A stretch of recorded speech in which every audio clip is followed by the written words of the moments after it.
Welcome back to my channel. My name is Jed and I live in this 2016 Toyota 4Runner so I can spend less time working and more time adventuring. I wanted to talk to you guys about my sleep system. The weather is changing, it is turning to fall and it is starting to cool off, and I've got an awesome sleep setup that I want to share with you guys. Let's go check it out. So my basic sleep system is pretty simple. In the summer, I just rock one wool blanket. These are Ektos brand from Amazon. I'll put some affiliate links in the description. This green one is really kind of porous and very, very breathable, and that's why I like it. I get hot when I sleep, especially in the summer, and a wool blanket just really helps me thermoregulate and let all that sweat out. So once it starts cooling off, I get the second one on here, which is another Ektos brand wool blanket. This particular one is much tighter knit and it's much warmer and it breathes less, but it still breathes really well. So it helps trap in the heat a little bit, but once it starts getting down into the 40s, I need another blanket on top of this. So I've got a little bit of a secret weapon here when it comes to cold weather. This is the Ignik Topside heated blanket, and this thing is fantastic. I used one of these all winter last year, and when I went to go pack it up, I must have folded it wrong and broke one of the cables, and when I pulled it out of its bag, it didn't work anymore. So I got a hold of customer service. I never told them I'm a YouTuber or that I'm part of their affiliate program. There is an affiliate link in the description for this.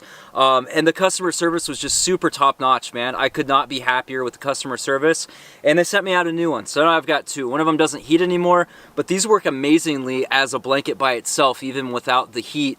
I haven't needed the heat yet this year. It's gotten down into the 40s. Just the ability of this thing to kind of trap in the heat under my wool blankets and still let me breathe, that in conjunction works amazing. But with that said, it's really nice to crank this thing up on high, which uses about 48 watts, and heat up the bed about 10-15 minutes before I go to bed. And then I usually only need to keep it on 1 or 2 down into the, you know, the upper 30s. So it's a really good sleep system. So let's unbox this. You know, like I said, I think it's my fault that the blanket doesn't work anymore for the most part, but the bag they give you, in my opinion, is just too small, and that's my first of 3 gripes with this blanket.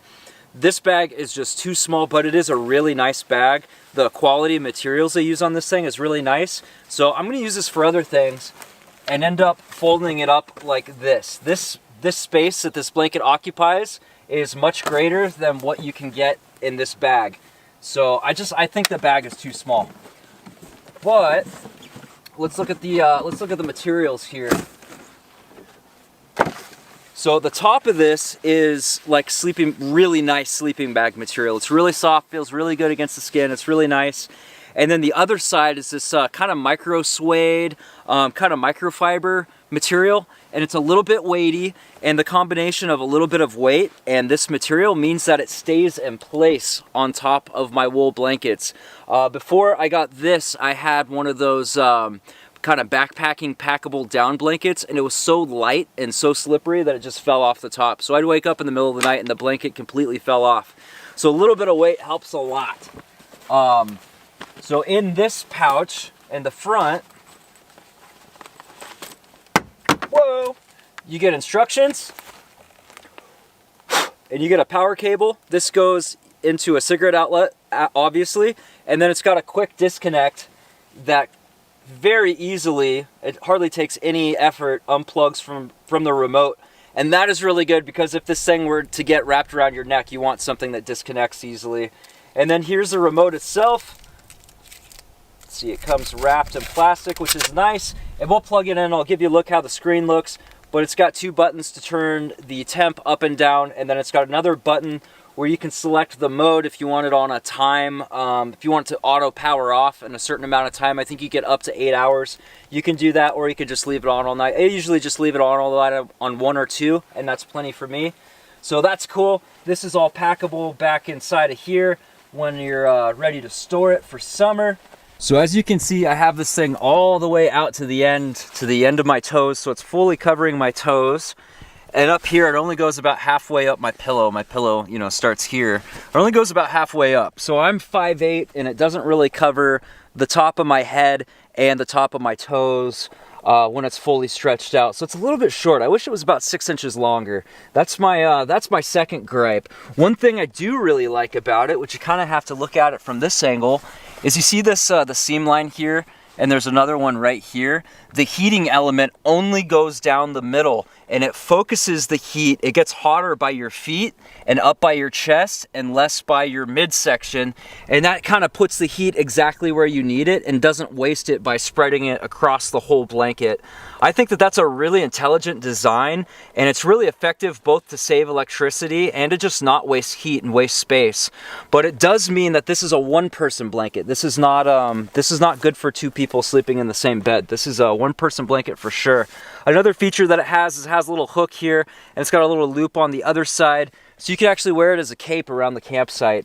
I've never used it that way. I probably won't, but it's cool that they included it. So let's show you the remote here. So this button down here, this little triangle, is how you turn it on.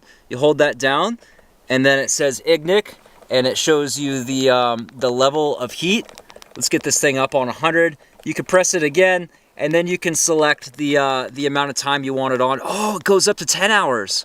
So this can auto shut off up to 10 hours in 1 hour increments. That's really cool. So when you turn it off, you hold this triangle down, it says be the change, and then it shuts off. It's that simple. This is dead simple. It's a really easy to use remote. Depending on how you have this thing set up, it's kind of a pain having the remote right at the top. That is something that no matter where you put it, it won't work for some people, will work for other people. But for me, it works great because I just leave this remote kind of tucked down here, and then I can just kind of, you know, in the middle of the night, fish this out. If I get too cold, need to crank it up a notch, pull it out and adjust it, and then it just kind of hangs out down here. And like I said, it has that quick disconnect. So see, I already pulled it out. If it gets wrapped around your neck or something, it'll very easily pull out. So that is nice safety feature. This system works great for me, and this would work in any vehicle that you're living in, whether you're just camping on the weekends or living full-time in your vehicle like me. So thanks for watching, everybody. Check out my links below. I've got links to the Ignik and the wool blankets, which I love. But anyway, thanks for watching, guys. I'll see you next time. Like and subscribe.